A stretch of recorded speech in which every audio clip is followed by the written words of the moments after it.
सुलभः पुरुषा राजन सततं प्रियवादिना अप्रियस्य च सत्यस्य वक्ता श्रोता च दुर्लभा. महाभारतात आले, रामायणात हा श्लोक आहे. रामायणात हा श्लोक आला. जाऊ द्या, संदर्भ देण्यात काय आहे, प्रमाणं खूप आहेत.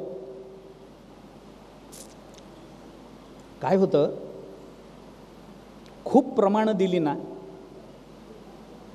खरंच सांगतो, खूप प्रमाणं दिली ना तर वक्त्याला पाठांतर आहे एवढंच कळतं, मुद्दा बदलत नाही.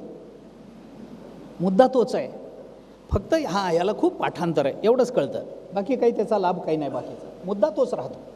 खूप प्रमाणं द्यायचं काही कारण नाही. ऐका, सत्य, प्रिय आणि धर्म्य हे बोलायचं आहे. आता मला लांबवायचं नाही. सत्य तेच बोला असं जर असेल तर जगात सत्य काय,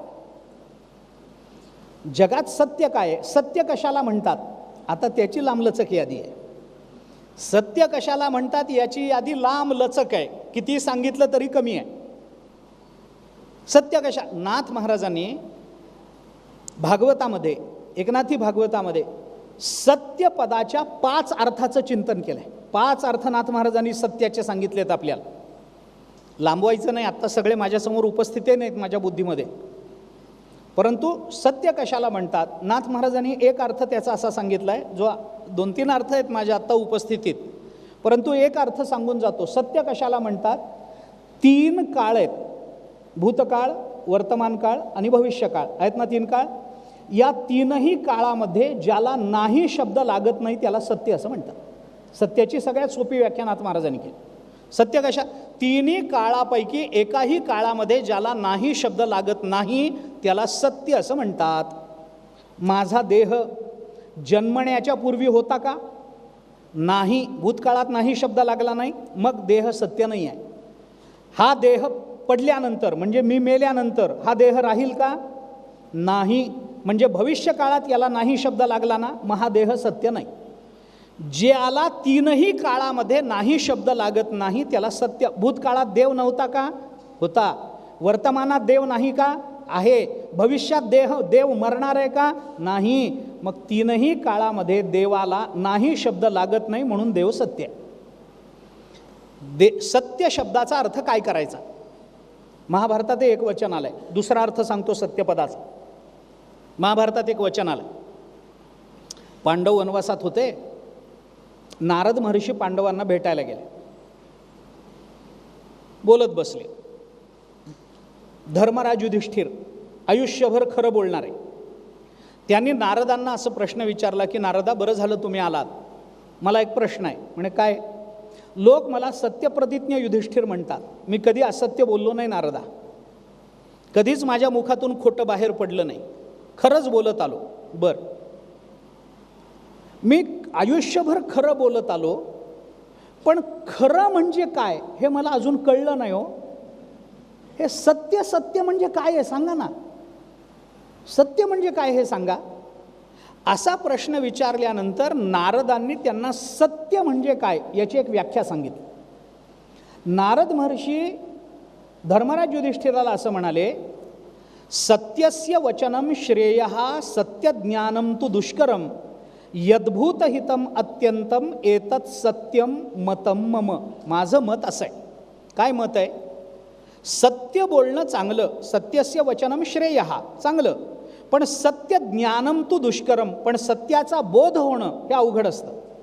अहो मग कशाला सत्य म्हणता. नारद महर्षी म्हणाले, माझ्या बुद्धीच्या कक्षेत सांगायचं झालं तर ज्याच्यामध्ये सर्व भूतमात्रांचं हित सामावलेलं असतं त्याला सत्य असं म्हणतात. यद्भूत हितम अत्यंतम एतत् सत्यम मतम मम. ज्याच्यामध्ये सर्व भूतमात्रांचं हित आहे त्याला सत्य म्हणा. मग सगळ्यांचं हित कशात आहे, हित ते करावे देवाचे चिंतन. हिततेचं एक रामकंठी राहे, मुखामध्ये भगवंताचं नाम असणं, याच्यातच जर हित असेल सगळ्यांचं तर भगवंताचं नाम घेणं हेच सत्य आहे. मग सत्य बोला हे जर महाभारत बोलतं. आता पुन्हा लक्षात घ्या सिद्धांत काय ते, मी थोडं मागे जाऊन सांगतोय आपल्याला. काहीतरीच बोलण्यापेक्षा बोलू नका. बोलायचंच असेल तर सत्य बोला, सत्य बोलायचं असेल तर प्रिय बोला, आणि प्रिय बोलायचं असेल तर धर्माला धरून बोला. मग सत्य बोला म्हणजे काय? सत्य काय आहे? सरळ सांगतो, सत्य तू, सत्य तू, सत्य तू. विठ्ठला कागा हा दाविला जगदाकार. तुकोबाराय म्हणतात सत्य म्हणजे फक्त परमात्मा आहे. मग सत्यच बोला म्हणजे फक्त देवच बोला. म्हणून नाथ महाराज म्हणतात हरी बोला, हरी बोला. बर, जे प्रिय असेल ते बोला. सत्य आहे पण प्रियही असलं पाहिजे. मग जगात प्रिय काय आहे? मला प्रिय काय आहे? सगळ्यात प्रिय काय? विचारा, ज्ञानोबारायांना विचारा, पंचदशीकारांना विचारा. पहिल्याच प्रकरणात पंचदशीने बोलून दाखवलंय, विस्तार करत नाही. इयमात्मा परानंद परप्रेमास्पदम यतः मानभुवम ही भूयासमिती प्रेमात्मनीक्षते. जाऊ द्या, आपल्याला संस्कृत वचन सोडून द्या. ज्ञानोबारायांना विचारा, 17वा अध्याय. ज्ञानोबाराय बोलतात तेथ प्रियाची परमसीमा तो भेटे माऊली आत्मा तया खेवी अटे डिंडिमा सांसारिक. हे आपल्या प्रियत्वाची परमसीमा म्हणजे आपला आत्मा असतो. आणि आपला आत्मा हाच परमात्मा असल्याने नाथ महाराज म्हणतात प्रिय बोलायचं असेल तर तुम्ही एकच बोलू शकता, हरी बोला, हरी बोला. कारण त्याच्याशिवाय या जगताला प्रिय काही नाही. सत्य बोला, प्रिय बोला आणि धर्माला धरून बोला. आता धर्म काय आहे याची व्याख्या करत बसलो तर दिवस जाईल. धर्म धर्म धर्म म्हणजे काय? आम्हाला बाकीचं काही माहीत नाही. हा धर्म तो धर्म काही माहीत नाही. तुकोबारायांचं एक वचन आम्हाला माहिती आहे. धर्म म्हणजे काय? धर्म म्हणजे परमात्मा. धर्माची तू मूर्ती, पाप पुण्य तुझे हाती. तुकोबाराय देवाला म्हणतात देवा तुम्ही धर्माची मूर्ती आहात. मग परमात्मा म्हणजे जर धर्माची मूर्ती असेल तर धर्माला धरून बोला म्हणजे परमात्म्याबद्दल बोला. हरी बोला, हरी बोला, नाही तरी अबोला, व्यर्थ गलबला करू नका. आता ह्याच्यात पुष्कळ विचार आहे. नाथ महाराज हरी बोला असं का म्हणतात याचा विचार करायचा तर अजून पुष्कळ कारणं सांगता येतील. पण आता आपली वेळ संपली. मी थोडा अर्थाची संगती लावून अभंग संपवतो. व्यर्थ गलबला करू नका. माणसं व्यर्थ गलबला का करतात? का करतात? माणसं बोलतात, देवाला सोडून बोलतात. का बोलतात? व्यर्थ गलबला का होतो? नाथ महाराजांनी त्याचं कारण सांगितलं. मनुष्य जर गलबला करत असेल, परमात्मा सोडून दुसऱ्याबद्दल बोलत असेल तर परमात्म्याला सोडून माणसाचं बोलणं दोनच गोष्टींबद्दल असतं. एकतर जगाबद्दल असतं, नाहीतर स्वतःबद्दल असतं. बस, तिसरा विषय नाही आहे. देवाला सोडून माणसं जेव्हा बोलतात तेव्हा बोलण्याचे विषय दोन. एकतर प्रपंच नाहीतर मी. या दोनच गोष्टीबद्दल जर माणसं बोलत असतील, त्यातही प्रपंचाच्या विषयी बोलत असताना माझा संसार या मीबद्दलच माणसं बोलत असतील तर नाथ महाराजांच्या लक्षात आलं गलबला करणारी माणसं फक्त मीबद्दल बोलतील आणि मी हे जर गलबलाचं कारण असेल तर नाथ महाराज म्हणतात नको नको मान, नको अभिमान, सोडी मी तू पण तोची सुखी. नाथ महाराज त्याचं कारण सांगून आपल्याला बोलतात की आम्हाला मान नको, आम्हाला अभिमान नको. लोकांनी मला मानलं पाहिजे, मला प्रतिष्ठा दिली पाहिजे, मी आल्यावर उठून उभं राहिलं पाहिजे, मला आल्यावर खुर्ची दिली पाहिजे, मला चांगल्या जागेवर बसवलं पाहिजे. ही वासना प्रत्येकाच्या अंतःकरणामध्ये असते, ज्याला लोकवासना असं म्हणतात. ही वासना आहे. मी कुणीतरी मोठा आहे आणि मला मान्यता मिळाली पाहिजे असा विचार माणसाच्या अंतःकरणामध्ये येतो. कशाने येतो? देहाभिमानामुळे येतो. देहाचा अहंकार त्याला कारण ठरतो. याची अनेक कारणं आहेत. देहाचा अभिमान आला की काय होतं, कसं होतं आपण पहा. 18वा अध्याय. अहंकारम बलम दर्पम कामम क्रोधम परिग्रहम विमुच्य निर्मम शांतः ब्रह्मभूयाय कल्पते. या श्लोकाच्या खालची पहिली ओवी ज्ञानोबारायांची वाचा. ज्ञानोबाराय म्हणतात तेथ आडवावया आले दोष वैरी जे धोपटिले तया माझी पहिले देहाहंकार. देहाचा अहंकार हा माणसाच्या प्रगतीतला, पारमार्थिक प्रगतीतला पहिला प्रतिबंध आहे. आणि हा देहाचा अभिमान आला, मीपणा माणसाच्या ठिकाणी आला की मनुष्य स्वतःबद्दल बोलायला लागतो. आणि स्वतःबद्दलचा अभिमान जर स्वतःबद्दल बोलायला भाग पाडत असेल तर ते स्वतःबद्दलचं बोलणं हा गलबला ठरतो. म्हणून नाथ महाराज म्हणतात नको नको मान, नको अभिमान. मग हा मान अभिमान जाण्याकरता काय केलं पाहिजे? सोडी मीतू पण तोची सुखी. अरे मीतूपणा आपल्याला टाकता आला पाहिजे. हे माझं, हे तुझं, हा मी, हा तू, हे सगळं माणसाच्या जीवनामध्ये येतं. त्याला कारण अज्ञान आहे, त्याला कारण मीपणा आहे, त्याला कारण देहाहंकार आहे, देहाभिमान आहे. त्याला काय आपल्याला नाव द्यायचं आहे ते द्या, अज्ञान आहे, जे काय म्हणायचं आहे ते म्हणा. पण या सगळ्याला कारण हे आहे. मग काय केलं पाहिजे? सोडी मी तू पण.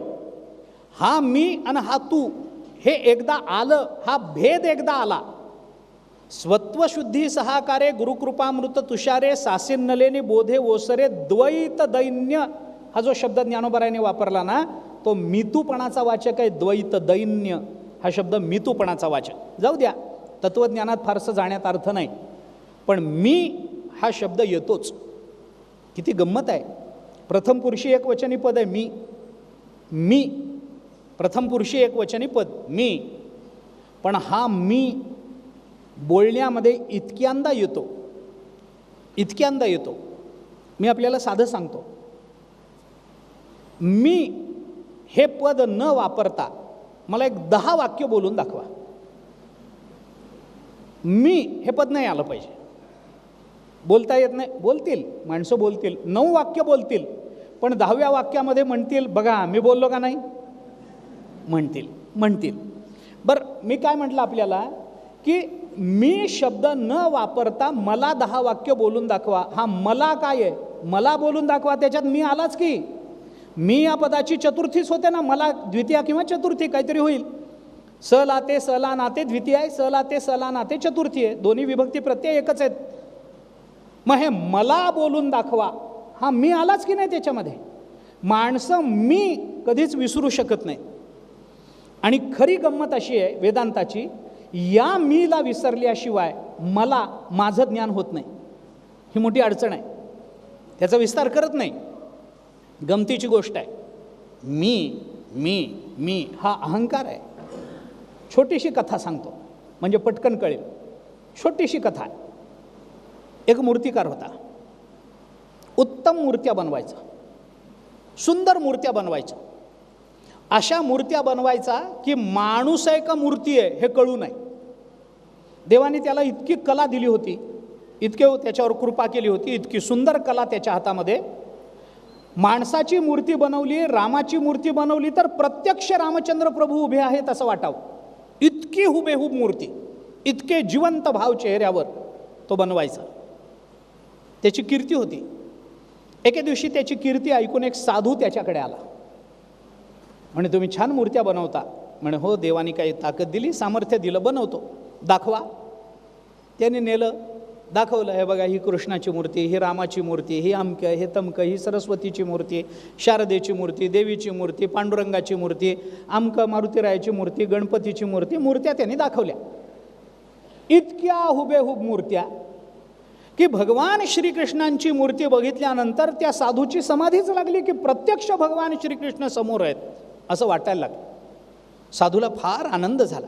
साधूने त्याचं कौतुक केलं. काय देवानी तुमच्यावर कृपा केली हो, काय हातामध्ये तुमच्या जादू दिली, किती सुंदर मूर्त्या बनवता तुम्ही. अहो, मूर्ती आहे का देव आहे कळत नाही आहे. किती सुंदर मूर्त्या, किती सुंदर मूर्त्या. खरं तर तुम्हाला फार मोठं बक्षीस द्यायची इच्छा आहे, पण मी साधू आहे, माझ्याजवळ काही नाही देण्याकरता नाही आहे. काय देऊ तुम्हाला? मूर्तिकार म्हणाला काही देऊ नका, तुम्ही कौतुक केलं, सगळं मिळालं मला, काही नको मला. तुमच्याजवळ पैसे नाहीत ना, नका देऊ काही मला. साधू म्हणाला नाही, पण मला काहीतरी तुम्हाला द्यायचं आहे. काय देता? साधू म्हणाला मला काही देता येत नाही, वस्तू माझ्याजवळ नाही, द्रव्य माझ्याजवळ नाही, सोनं नाणं माझ्याजवळ नाही. काय देता? साधू म्हणाला एक सांगून जातो, तेवढंच मी तुला देऊ शकतो. थोडंफार भविष्य कळतं मला, म्हणून जाता जाता तुला सांगतो, उद्या संध्याकाळी तुझं मरण आहे. तुझं मरण सांगून जातो, उद्या संध्याकाळी मरण आहे. साधूने सांगितलं. याला कळलं. साधू निघून गेला. मरण कळलं. मनातून थोडा घाबरला, पण विचार केला. साधूने कौतुकही केलं आहे, आपलं मरण सांगितलं आहे, आणि मरण जर कळालं असेल आधी तर आपल्या हातात वेळ किती आहे हे आपल्याला कळालं ना आता, हरकत नाही. त्यांनी काय केलं, अहोरात्र जागून ते मरण यायच्या आत स्वतःसारख्या 9 मूर्त्या त्यांनी बनवल्या. स्वतःसारख्या 9 मूर्त्या त्यांनी बनवल्या. आणि मूर्त्या बनवल्यानंतर त्यांनी साधूला सांगितलं की ठीक आहे, माझं मरण उद्या संध्याकाळच्या आत आहे ना, तुम्ही मला भविष्य सांगितलं, पण मला काहीतरी देतो म्हणाला होता. साधू म्हणाले काही नाही, तुला एवढंच ज्ञान देतो की ज्या वेळेला तुझं मरण येईल त्या वेळेला तुला कळेल की आपल्याला आता मरण न्यायला आलेलं आहे, हे तुला कळेल, एवढे उपकार तुझ्यावर करतो. त्याने अहोरात्र जागून स्वतःसारख्या 9 मूर्त्या बनवल्या. कळालं त्याला मरण आलं म्हणल्याबरोबर त्याने काय केलं, त्या 9 मूर्त्यांच्या रांगेमध्ये स्वतः एक दावा म्हणून श्वास रोखून उभा राहिला. ते यमदूत न्यायला आले, बघायला लागले, अरे एकसारखी 10 माणसं आहेत, मूर्त्या हुबेहूब त्याच्यासारख्या आहेत. त्यांना कळेना माणूस कोणता मूर्ती कोणती. बराच वेळ तपासलं, कळेना त्यांना माणूस कोणता मूर्ती कोणती. काय करावं, तोपर्यंत श्वास रोखून त्या मूर्त्यांच्या रांगेत उभा. शेवटी ते यमदूतांना वाटलं आपल्याला कळत नाही, आता नेमकं जाऊन यमधर्माला सांगितलं पाहिजे, म्हणून ते निघाले. जाऊ दे बाबा, आता हा काय आपल्या हाताला सापडत नाही. रिकाम्या हातानं निघाले. याला वाटलं सुटलो, सांगदेवानंतर मृत्यूला परतवणारे आपण. बरं वाटलं, मृत्यू गेला निघून. यमदूत रिकाम्या हाताने जायला निघाले. अर्ध्या रस्त्यामध्ये त्यांना एक भेटले, नारायण नारायण नारायण. नारद महर्षी, काही कारण होतं तिथं भेटायचं, पण भेटले. नारद महर्षी भेटले. नारदांनी विचारलं, का रे रिकाम्या हाताने चाललाय, काय अडचण. मग त्यांनी सांगितलं, नारदा असं असं झालंय, मूर्ती कोणती मूर्तिकार कोणता आम्हाला कळलं नाही म्हणून रिकाम्या. नारद म्हणाले, चला मी येतो. नारद त्यांच्याबरोबर आल्यावर याला पुन्हा कळलं, मृत्यू आला. लगेच त्या मूर्त्यांच्या रांगेमध्ये 10वा जाऊन उभा राहिला.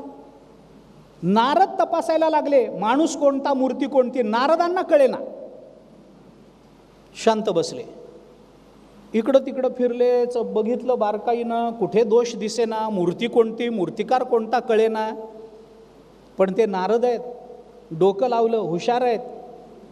त्यांनी त्या यमदूतांना सांगितलं, अरे काय मूर्तिकार आहे, काय देवाने याच्यावर कृपा केली, काय कृपा केली, काय हुबेहूब स्वतःसारख्या मूर्त्या बनवल्या.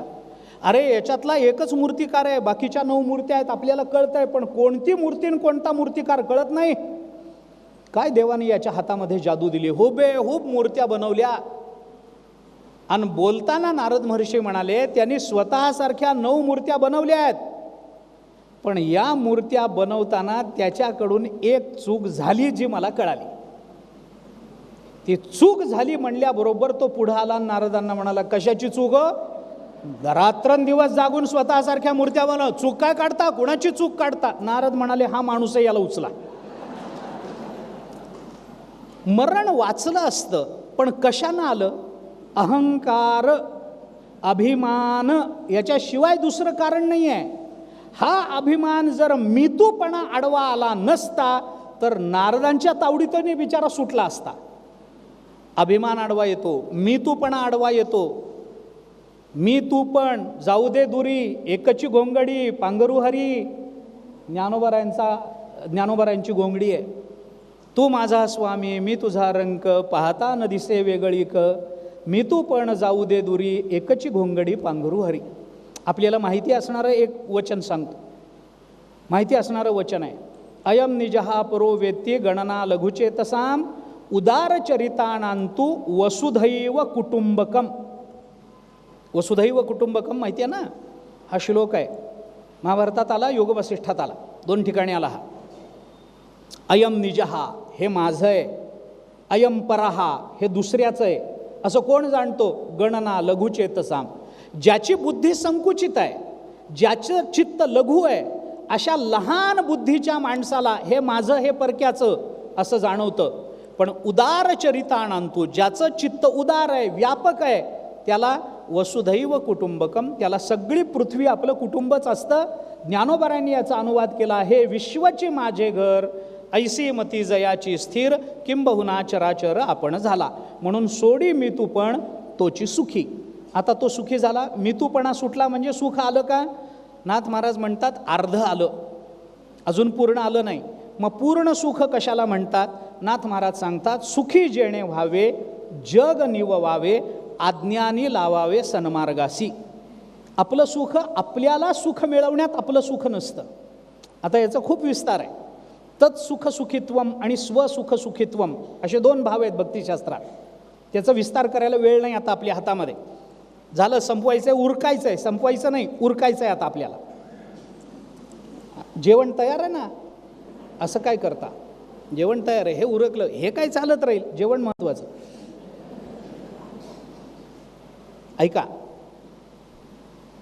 सुखी जेणे व्हावे जग निववावे, अज्ञानी लावावे सन्मार्गासी.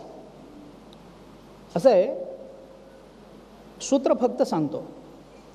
परमार्थाचा विचार करत असताना परमार्थामध्ये दोन प्रकार आहेत. पारमार्थिक लोकांमध्ये दोन प्रकार.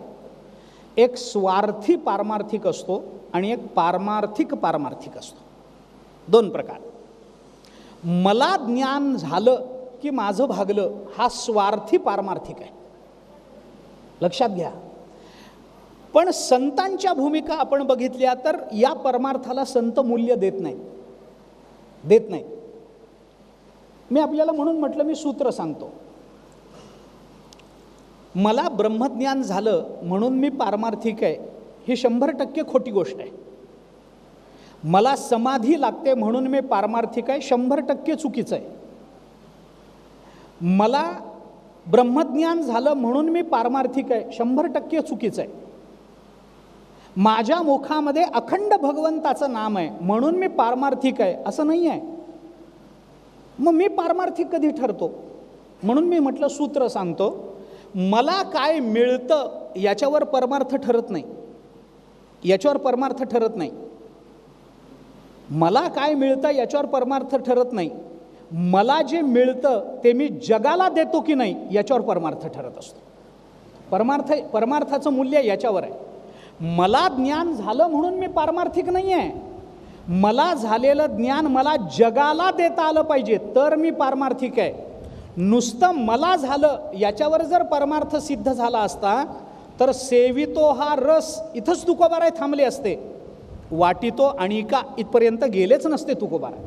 ज्या अर्थी तुकोबाराय वाटितो आणिकाकडे जातात, अनुभवे आले अंगा ते या जगा देत असे, हे तुकोबाराय बोलतात. हरिपाठ बघा आपला. तपे विण दैवत दिधल्या विण प्राप्त गुजे विण हित कोण सांगे, ज्ञानदेव सांगे दृष्टांताची मात, साधूचे संगती तरुणोपाय. कितीतरी प्रमाण दुसऱ्याला देता आलं पाहिजे. म्हणून सुखी जेणे व्हावे जग निववावे. आणि जगाचं निववणं कसं असतं, जगाला निववणं कसं असतं, हा उपदेश पहिला आपल्याला मुक्ताबाईंनी ज्ञानोबारायांना केलेला दिसतो. ज्ञानोबाराय ताटी लावून बसले, मुक्ताबाई आल्या दारावर आणि ज्ञानेश्वर महाराजांना म्हणाल्या, दादा असं दार लावून बसणं हा संतांचा स्वभाव नाही दादा, आपण बाहेर पडलं पाहिजे. अरे जग तुझ्या भाषेकडे तुझ्या बोलण्याकडे आस लावून बसलंय दादा, आणि तू दार लावून बसणार घराचं, असं कसं चालेल. मुक्ताबाईने ज्ञानोबारायांना उपदेश केला आहे. ताटीचे अभंग म्हणतो आपण त्याला. मुक्ताबाई म्हणतात, योगी पावन मनाचा साहे अपराध जनाचा, जग जरी झाले वन्ही संती सुखे व्हावे पाणी. जग वन्ही होणारच आहे, जग रागावणारच आहे, पण आपण मात्र त्या जगाला निववलं पाहिजे. सुखी तेणे व्हावे जग निववावे, अज्ञानी लावावे सन्मार्गासी. अज्ञानी लोकांना सन्मार्गाला लावावं, जगा लावावे सत्पथी, हेची साधूंची पैकृती. नाथ महाराज बोलतात, नाथ महाराजांची भाषा आहे. जगात किती प्रमाण आपल्याला सांगू मी. जगाच्या कल्याणा संतांच्या विभूती, देह कष्टविती परोपकारे. नाथ महाराज बोलतात, संतांच्या विभूती धर्मालागी अवतरती, धर्मरक्षणा कारणे साधू होता ती अवतीर्णे, जगा लावावे सत्पथी, हेची साधूंची पैकृती. ही साधूंची कृती असते. जगाला सन्मार्गाला लावणं याच्यातच खरं सुख असतं. आपल्या पुरतं सुख मिळवणं याला सुख म्हणत नाहीत. मग सन्मार्गाला लावावं म्हणजे काय करावं, मार्ग जया कळे भावभक्ती बळे, जगाची या मेळे न दिसती. जगाला भावभक्ती बळ दिलं पाहिजे, हा खरा मार्ग आहे. कारण भावभक्तीनंच परमात्मा प्राप्त होतो. दुसरं भावापुढे बळ नाही कोणाचे सबळ, मोठे भावार्थाचे बळ देव झाला त्याचे बळ. कितीतरी प्रमाण हरिपाठ वाचा. भाव बळे आकळे येरवी न आकळे, करतळे आवळे तैसा हरी, मार्ग जयाकळे भावभक्ती बळे, जगाची या मेळे. आणि असा भावभक्तीनं जो मार्ग माणसाला दिसतो तो महात्मा पदावर जातो. तो दिसायला माणूस दिसतो, त्यामुळे जगाला तो कळणार नाही. जगाला संत महात्मे कळत नाहीत. ज्ञानोबाराय जोपर्यंत देह धारण करून जगाला दिसत होते तोपर्यंत ज्ञानोबारायांना लोकांनी ओळखलं नाही, चोखोबारायांना ओळखलं नाही, गोरोबा काकांना कुंभारच समजत राहिले, महात्मा कोणी समजतच नव्हता. हा प्रत्यक्ष परमात्मा मनुष्य देहामध्ये अवताराला आला हे लोकांनी ओळखलं नाही हो त्या काळामध्ये. तुकोबारायांना माणूसच समजत राहिले, ज्ञानोबारायांना माणूसच समजत राहिले. पण ज्ञानोबाराय म्हणतात अरे असं नाही आहे. ज्ञानोबारायांची भाषा आपण बघा, ज्ञानेश्वरी वाचा, त्यांचं माणूस पण असं वाटणं हे अज्ञान आहे. ज्ञानोबाराय बोलून दाखवतात ना, ते सामान्यत्वानं नाही. ज्ञानोबाराय म्हणतात अरे त्यांचं मनुष्यपण आम्हाला दिसत राहिलं तर त्यांचं मनुष्यपण हा मुद्दा नाही, त्यांना मनुष्य समजणं ही आमची अडचण. ते चालते ज्ञानाचे बिंब, तयाचे अवयव हे सुखाचे कोंब, येर माणूसपणाची भांब लोकची भागू. ज्ञानोबाराय बोलतात या दृष्टीनं ते जगाला कळत नाही. बरं, संतांचं असं असतं ते समाजामध्ये वेगळे दिसत नाही. ज्ञानोबारायांना काय इथं तिसरा डोळा नव्हता, तुकोबारायांना 2 कानाच्या ऐवजी 3 कान नव्हते, गोरोबा काकांना 2 हाताच्या ऐवजी 4 हात नव्हते. कसं ओळखणार? मनुष्याची ओळख ही देहरूपानं असते आणि संतांचा परिचय आत्मस्वरूपानं करून घ्यावा लागतो. मग दिसत नाहीत, एकतर संत दिसत नाहीत, दिसले तर कळत नाहीत, कळले तर पटत नाहीत आणि पटले तर पचत नाहीत. कुणाला कळले कुणालाही. मग आम्हाला जर ते डोळ्याने दिसत नसतील तर संत आम्हाला कळावेत, याच्याकरता आम्ही काय केलं पाहिजे? दिसती जनी वनी प्रत्यक्ष लोचने एका जनार्दनी ओळखिले. जर त्यांना ओळखायचं असेल कुठं? जनी वनी प्रत्यक्ष आणि लोचनी हे सगळीकडे जर त्यांना ओळखायचं असेल, त्या परमात्म्याला ओळखायचं असेल तर त्याच्याकरता एकच उपाय आहे. काय उपाय आहे? हरी बोला, हरी बोला, नाही तरी अबोला, व्यर्थ गलबला करू नका, हरिमुखी गाता, हरपली चिंता, त्या नाही मागुता जन्म घेणे. हे नाथ महाराज आपल्याला सांगतात. मग आता ओळखिला एका जनार्दनी ओळखिले. कसे ओळखिले? ओळखिला हरी, धन्य तो संसारी, वगैरे वगैरेचा विचार तो पुढच्या वर्षी आपल्याला पाहायचा आहे. आता आपली वेळही संपली, अभंगाचा भावही आपल्यासमोर मी मांडण्याचा प्रयत्न केला, तोही विचार आपला संपला. आपण 3 दिवसापासून याचा विचार करतो. जरा पहिल्या चरणामध्ये मी जास्त गुंतलो, त्याची भूमिका मांडण्यामध्ये जास्त गुंतलो. हे जरी खरं असलं, पुढच्या चरणांना आपण मर्यादित वेळेमुळे योग्य पद्धतीनं विस्तार त्याचा करू शकलो नाही, हे जरी खरं असलं तरी आपण घरी जाऊन त्याचा विस्तार करावा अशी माझी आपल्याला विनंती आहे. कारण सगळंच मी इथं सांगितलं तर तुम्ही काय करणार घरी जाऊन? तुम्ही घरी जाऊन काहीतरी केलंच पाहिजे का नाही? मग सगळंच मी सांगायचं म्हणजे काय? तुम्हालाही काहीतरी केलं पाहिजे. मग याचं जे उरलेलं चिंतन आहे तो सगळे तुम्ही घरी जाऊन नाथ महाराजांच्या हरिपाठातून करा अशी माझी आपल्या सगळ्यांना प्रार्थना आहे. 3 दिवसापासून आपण या अभंगाचा विचार करण्याचा प्रयत्न करतो. माझ्या मर्यादित बुद्धीनं, मर्यादित वेळेमध्ये जेवढा विचार आपल्यासमोर ठेवणं मला योग्य वाटलं, युक्त वाटलं, भगवत कृपेनं, संत कृपेनं मला जे सुचलं ते आपल्यासमोर मांडण्याचा मी प्रांजळपणाने प्रयत्न केलेला आहे. अर्थात याच्यातलं जे योग्य आहे, जे चांगलं आहे, जे सैद्धांतिक आहे, ते संतांचं आहे, ते संप्रदायाचं आहे, ते पारमार्थिक विचाराचं आहे. याच्यात माझं कर्तृत्व म्हणाल तर काही नाही आहे. पण याच्यामध्ये जर काही अडचणी असतील, याच्यामध्ये काही प्रतिबंध असतील, याच्यामध्ये काही चूक आपल्याला जाणवली असेल तर ती मात्र माझ्या व्यक्तिगत बुद्धीची ती चूक आहे. त्यामुळे त्याच माझ्या चुका माझ्याकडे मला देऊन टाका.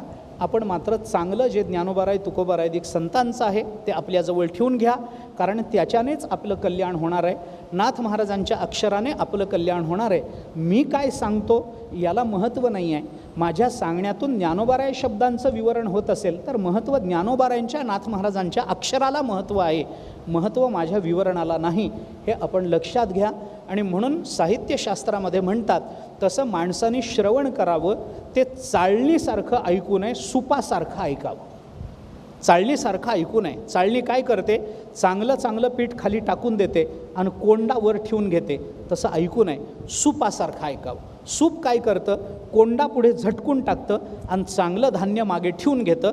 तसं सुपासारखं आपण ऐका, चाळणीसारखं ऐकू नका.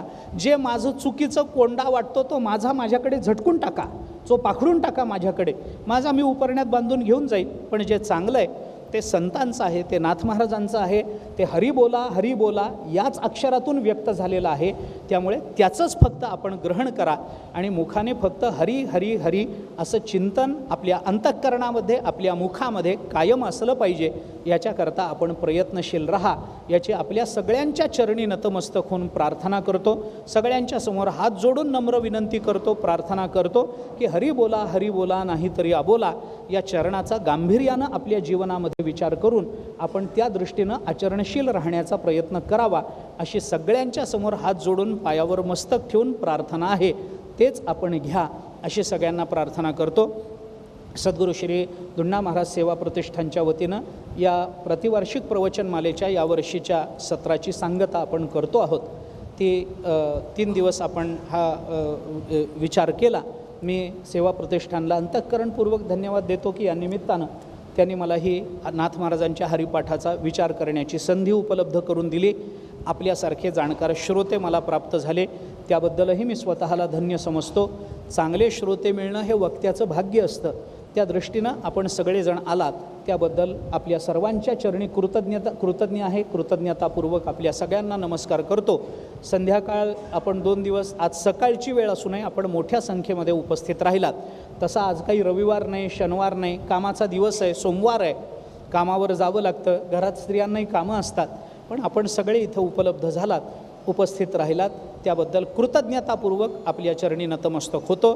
कारण सकाळची वेळ असूनही मोठ्या संख्येने उपस्थित राहणं यासारख्या प्रगतशील शहरामध्ये थोडंसं अवघड जात असतं, याची मलाही कल्पना आहे. संध्याकाळी लोक येतात, पण संध्याकाळी आपण मोठ्या संख्येने आलात त्याबद्दलही मी कृतज्ञ आहे. आपली वेळ 6 ते 8ची होती, थोडाफार उशीर होत गेला, पण तरी आपण मोठ्या संख्येने आलात, थांबलात. आणि सगळ्यात मोठी अडचण काय आहे माहिती आहे का? आपल्या येण्याचं मला का कौतुक वाटतं संध्याकाळी माहिती आहे का? कारण याच वेळेला सगळ्या महत्त्वाच्या सिरियल्स आहेत. ते सोडून आपण प्रवचनाला येत आहे म्हणजे खरंच आपल्या चरणी नतमस्तक झालं पाहिजे. अरे ते केवढे मोठे व्याप असतात, केवढा मोठा तिथं कथानक असतं. ते सासू सुनेची भांडणं सोडायची, हरी बोला ऐकायला यायचं, याला काय अर्थ आहे? तरी तुम्ही आलात त्याबद्दल खरोखर मी कृतज्ञ आहे. खरोखर आपल्या अंतःकरणामध्ये असणाऱ्या पारमार्थिक विचारांना मी नमस्कार करतो. त्याच्या आवडीबद्दल आपल्याला अंतःकरणपूर्वक धन्यवाद देतो. आपण उपस्थित राहिलात त्याबद्दल पुनश्च कृतज्ञ.